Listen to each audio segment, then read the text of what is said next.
through with the internet there.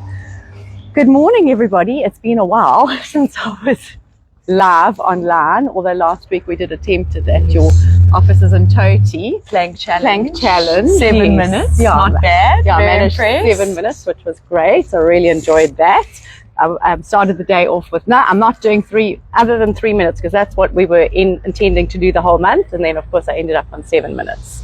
So, yeah, and of course, Kerry ended up winning the ladies at 12 minutes. I wasn't staying in there that long. Amazing. But you beat Gary. I beat Gary. And I know he's one of your viewers. Yo, well, I don't know where he is, but anyway, he'll join in just He now. probably will. He doesn't miss it. No, he doesn't. Yeah, there's a few that are always online. So thank you to all of you who are online. So Lise, as we were chatting last week, chaos in the offices, and that's why we're not in your new office yet, but we will do one in your new office down the line. And I thought we'd do this beautiful barn owl in Mitchell Park. So that's where we are this morning, and just discussing residential rates, because obviously commercial rates and industrial is completely different, but for our purposes, purely residential rates. There's Gary, he's joining. There we go. I was waiting for you, Gary. Request to be in your live video. Gary, I'm too worried to accept your request to be in the live video. But he sent a request. What is he like? Okay, so just anyway, so at least just the basics, as I always say, 5 minutes, and it's never 5 minutes, but anyway. Gary, send your questions through. That's safer, please. So what are municipal property rates? I think we've got a little visitor here. It seems to be following me. Must like my perfume or your perfume, Deeds. Deeds, before we start, I think when it comes to rates, especially in a conveyances world, it's one of the most important parts of our process. And I think a lot of people might think rates seems insignificant. You go to the municipality and you obtain a rates clearance in order to transfer a property, but it actually is our biggest part. And I think it's so nice that you've invited us here, or me here today, Dykes van Heerden, because we take this part of our process very seriously. It generally causes the most delays in the property transfer process. And so if you're not on the ground and you're not working with the rates department, and you don't understand how their processes work, and I'm hoping we can talk about some of those things today, then you really just don't get anywhere. Because it can take quite a while for that rates clearance certificate to come through. Exactly. And that can hold up transfers sometimes. And you need dedicated people at the rates department sorting that out. Okay, so the first question was, what are the municipal rates? Okay, so the municipal rates are the amounts of cents in the rand that are levied against the municipal value of immovable property. Okay, so that's how municipal rates are worked out or calculated. Because in the old days it used to be land and then building value, and then somewhere along the way in late 2000s it changed into one. So the municipal valuation, that's when everybody went around doing valuations of the property for submission. It can be on vacant land, and then obviously any improvements on those lands. That value is looked at combined, and then a rate is worked out. I believe that is set out in the annual budget. And that's then calculated or levied against what your market value is. So that's always the question, is because market value sometimes is lower than the municipal valuation, and that's when people can go in and do their objections. Every 5 years they seem to do that increase, and then we get people coming through and doing the quick assessments and valuations. It becomes quite controversial. It does, yes. And I actually had one the other day where the property was valued so much higher than what it actually is valued at, and the seller was a little bit upset, or the owner was upset, and he's past the objection phase now for the next couple of years. Until they decide to do it again. Exactly. It's supposed to be done annually, but generally it doesn't happen that way. I think practically it would be very difficult for them to do this exercise every year. But the municipality, in terms of the act, and there's actually an act that governs municipal rates, believe it or not. In that act, they are given the power to impose these levies on properties. Okay, so that's how it basically gets worked out. But are there any exemptions or discounts that are involved in that? I mean, I know some of the older pensioners can apply for their rates and all of that and discounts. And I think the first, this is what I was asking you earlier. I thought the first 120,000 rand of a property value was exempt from rates, but you said that it's actually seems to have gone up. Okay, to 350,000. And I did say to you that looks like it was last year, so I would need to ensure that that information is correct for this year. Okay, so basically anything up to 350,000 rand, they wouldn't be paying property rates and taxes to the whichever municipality they're in, and then obviously pensioners, they get a discount. Yes. So in terms of that act, and I spoke about powers that the municipality has, they're also given the power to provide for exclusions, rebates and discounts. Okay. And they generally look at certain circumstances, and you mentioned the most popular one is a pensioner's discount, which has been now allowed. And the criteria there, Deets, is you have to be 60 years or older, you have to be living in the property, you have to own the property, and the property can't be valued more than 2.5 million rand. So it doesn't apply to everyone across the board. For those people who have done very well for themselves and are drinking wine at 9 o'clock in the morning as this takes place. If your property is worth more than 2.5 million rand, then unfortunately you don't fall within that exemption. They also need to look at other circumstances in terms of income. But you would have to then prove and motivate. And I suppose disabilities and all those sorts of things all get taken into account as well. So it's discretionary, and the Act says that it depends on circumstances of local communities. They even look at things like natural disasters, which I know we just went through one recently, but I'm not even going to open a can of worms there. Tom was like, whatever you do, don't. So under strict instructions. Okay, so that we've discussed the threshold. At its lowest we said 350,000 rand, and then I thought that there was a threshold for high-end properties, like maybe if it was a 20 million rand home and it was municipal valuation was maybe 12 million or whatever have you, it pegged itself there, but you're saying no. Not that I'm aware of. Okay. And I've done a little bit of research today, and it doesn't seem like there's any threshold where it's capped at a certain amount. Okay, so if you buy a property for 50 million rand, you're paying your rates. Yeah. Which is my next question in terms of rates clearance certificates. But before we get onto that, so I've got, for instance, a property at the moment where they're paying municipal rates, and I'm going to throw the figures out roughly so people get them. So they're paying municipal rates on 1.8 million. They've done renovations to the property. They've obviously got their occupancy certificates, etc., which have all come through now. We've got the house on the market. And in all likelihood, it's probably going to sell around the 2.8, 2.9 million mark.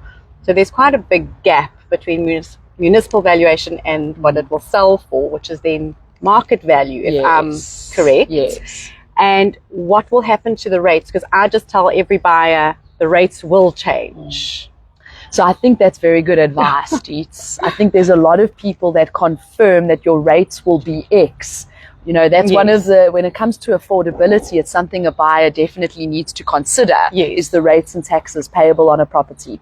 So when a conveyancer applies for a rates clearance certificate, that application goes through the municipality, but it doesn't just go to the rates department. This is what a lot of people don't realize. It goes through various departments. Okay. The first department it goes through is the buildings department. Building plan department. Which is plans, okay. Which is why we have to have the plans up to date. Although in saying that, Deetan, what we've found is that nothing really gets done in that department. So it goes through that department very quickly. And I don't believe, and I think a lot of people are sitting watching this thinking, oh, are my plans up to date?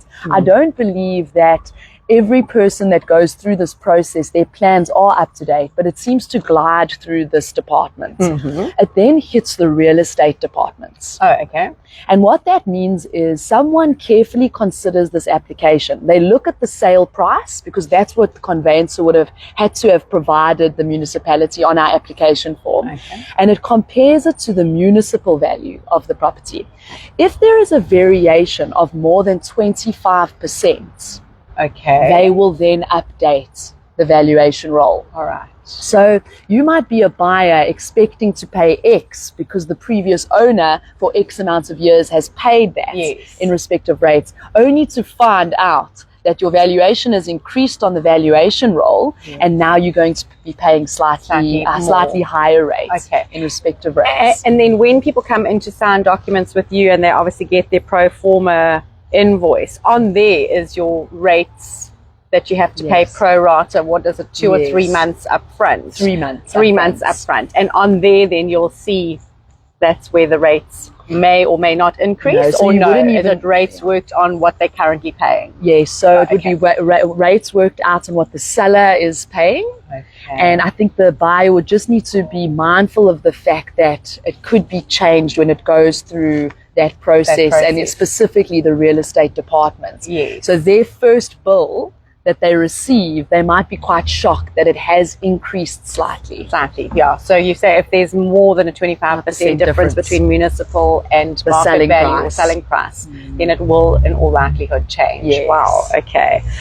So in terms of the rates clearance certificate, you mentioned obviously that there's quite a long process. So it goes through the first one and then real estate, so plans and then real estate, and then what happens thereafter? Then what happens is it comes back to a rates consultant, and they then look at the matter and consider the matter to determine if it needs to go for investigation.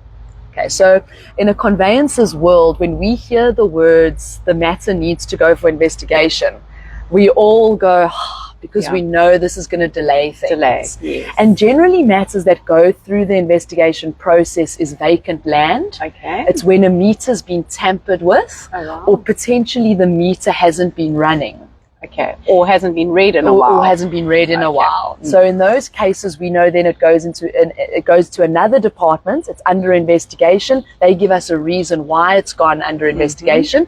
And unfortunately, these types of departments aren't well staffed. And so there can be one consultant or one person or inspector that's dealing with these investigations at any given time, and this generally will delay the process of obtaining an RCC. Okay, because I know sometimes we had where they've sent out for water meter investigations and even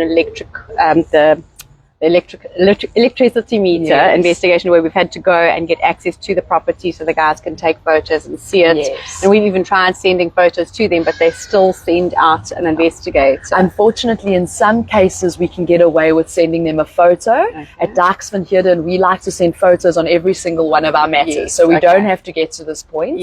But unfortunately, even with that photograph, some consultants still send it for investigation. I think the difficulty there, Dietz, is there's a tenant in the property, or the seller's away, and they can only get an appointment when someone's available to let them in. And that causes the delay. So with short staff and very few appointments available, and then people not answering their phones or being available to provide access, that then unfortunately creates a delay in the process. And that's obviously why it can take up to 21 days before you even get any feedback in terms of the rates figures. And sometimes it's longer, but obviously when you understand this whole process, you understand why it's 21 days. I think that's what's so nice about understanding this rates process. It's not just one consultant sitting on the matter. Before it even gets to a consultant, it goes to the building department, then to the real estate department, then to a consultant who decides if it should go for investigation or not. Okay, and then once all of that's sorted out, then you get the figures. And that's when the seller has to pay. So just explain why the seller always has to pay rates figures as well up to transfer. And then when do they stop paying all those accounts? Okay, so our advice to any seller is to continue paying their rates accounts. And the reason I'm saying this is a transfer process can take up to 3 months to complete. And the last thing we want is a seller paying over, or the RCC being paid for, and they stop paying the rates and they get cut off. So I want to make it very clear that in our opinion, the rates should be paid every month until such time as the matter is registered into the new owner's name. And the reason for that is you don't want disconnection. Because I know on sometimes people say, oh, you've paid the rates up to whatever, so you don't have to pay anymore. But you're saying it is better to continue to pay. I believe that it's better to be safe. Also, make sure you keep in touch with the paralegal or the conveyancer that's handling your matter. You don't feel that it's necessary to continue paying rates. They could potentially assist in giving you a guideline of how long the matter will still take. Yes. But my advice is, especially for purposes of this talk, to don't stop paying your rates. Yeah. And then what happens then with the rates refund after transfer? And that's what's I'm glad you've asked this, Deets, because and I want to go back to something else after that, but but rates refund. Okay, so when the matter is registered, there's something called a refund form. So any credit that the seller may have on their account, or any amount they've paid over and above what the conveyancer has paid, they would be able to claim that refund from the municipality. And is that where they then get back any deposits, etc., that were paid on that refund form? So they have to fill in that refund form. And the conveyancer needs to stamp it. Okay. So at Dykes and Heerden, and I know every conveyancer works differently, we will provide them with a letter confirming that registration has taken place, and we will attach the refund form for them that's been stamped. Okay. And then now what we also provide them with is a deeds office search. So unfortunately, the real estate department and the municipality at the moment, and the deeds office, they're not updating their information quick enough. And so we ensure that when that client is going into the municipality, I know sometimes you've taken a day off work or they've got that deed search in hand, so they can prove that a change of ownership has taken place. So that old letter that you used to give on transfer is no longer valid. You need the deed search with it. 100% as a supporting document. And just going back to the rates clearance certificate quickly, because I know we've jumped ahead to transfer. If there are delays in the transfer for whatever reason, how long is that rates clearance certificate valid for once it's been paid by the conveyancer? So we get issued figures from the municipality. We have 30 days to make payment of those figures. Once the payment is made, the certificate is valid for 60 days thereafter. And then once the payment is made, how long does it take for the municipality to issue that certificate? It's usually 5 days. So is that 5 days inclusive of that 60? So the 60 days... So on the date they issue the figures, that date would be considered, and they would then count 60 days from that date. So it is... So that's why it's like, let's reapply quickly for rates, extensions, etc. Sometimes that happens if there's a lot of other stuff going on in the background. 100%. That's why some conveyancers, if they can see a matter is going to be delayed for any reason, could be a contractual delay, potentially between the parties, or there's circumstances that are causing delay, they might not pay. They might, or reapply, seeing that those periods are going to expire. So then obviously once it transfers and registers, then we get all those letters which we send out to the seller and the purchaser, and it's the purchaser's responsibility to go down to the municipality and open up a new account. What does the seller have to do as well? Because most sellers we're finding are out of the province or overseas, or they've relocated, and what do they do? Can they do it electronically, the sellers, or do they have to be in person? And same with the purchaser. Does it have to be electronic or in person? So generally the municipality needs you to come in to the rates department, but we obviously understand in circumstances where the seller has immigrated or the buyer lives overseas or lives in Joburg and this is an investment property, then they can provide a power of attorney to us as the conveyancers, and we can then attend to the opening and closing of those accounts. That's how we generally assist our clients when they are overseas and they're not able to attend. Then in those cases, that's what we would do. That's wonderful to know, because we have had a few issues with some people. And then what was quite interesting, as I said to you, I chatted to one of my clients yesterday who went down to the municipality with all of his documents to register except his ID. He didn't take his actual ID, so he's going to have to go back on Tuesday, he said, because obviously he's busy today. And he's just gone down here to the little round building next to the Mr. Price head office there, and he said that the water deposit for a house was 2,400 Rand, and this is in Durban North, by the way. I don't know what it is in other areas, but he said the water deposit was 2,400 Rand and his electricity deposit was going to be 2,800 Rand. So he had to take that, and then I know in the old days you had to pay cash for deposits, and he said no, nowadays they will take card. So that's brilliant to know. A little bit more advanced. A little bit more advanced. But he just needed his actual ID plus all those documents. And then I just reminded him to please ask about the rates, because this has been an issue, which is why we're here today talking about this, where I've had clients where after 3 months the rates are still not added onto that municipal bill. So what should a client do if they haven't got the rates on there? Because some people go, oh, we haven't paid rates forever, we never see it. Then suddenly they're going to be hit with a rates bill that's really large down the line because they haven't been paid. All the backdated payments would then come into effect. I think, Dietlin, my advice would be, and different municipalities deal with things differently. Ask the question, has my rates account been allocated, and is it going to be included on this bill? This bill, yes. And I'm giving you permission to add it on. Please don't wait for a later date. I'd like to see it in my next monthly statement that comes through. I think that would be the best way to handle it. I know that because the deeds office and the real estate departments aren't talking to each other very potentially taking through that deeds office search proving that you're now the new owner of the property, it can be dealt with straight away. I think the problem is that when the buyer is going into the municipality, they're not seeing the change of ownership.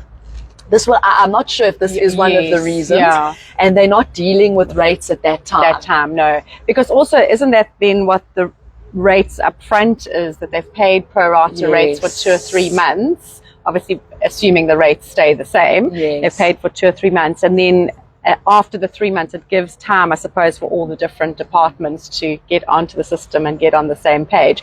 But a purchaser can't wait those 3 months to connect the lights and water, which is why they have to go through normally within the first 2 weeks of transfer. I would say no longer than 2 weeks. And what you'll find, if a seller doesn't go in and terminate their accounts, they'll continue to get the bills every month from the municipality. Yes, they're no longer owners, so you could definitely argue that you wouldn't be liable, but because your account hasn't been closed, they continue to bill you each month. So it's definitely worth going in, terminating, and then you want to receive your deposits and your refunds. And so that's where those refund forms are so important that you spoke about. Because I know I have got some very old clients in Johannesburg who's been battling with getting his refund. But we're working through it eventually, but finally got the power of attorney, etc., sorted out on that one.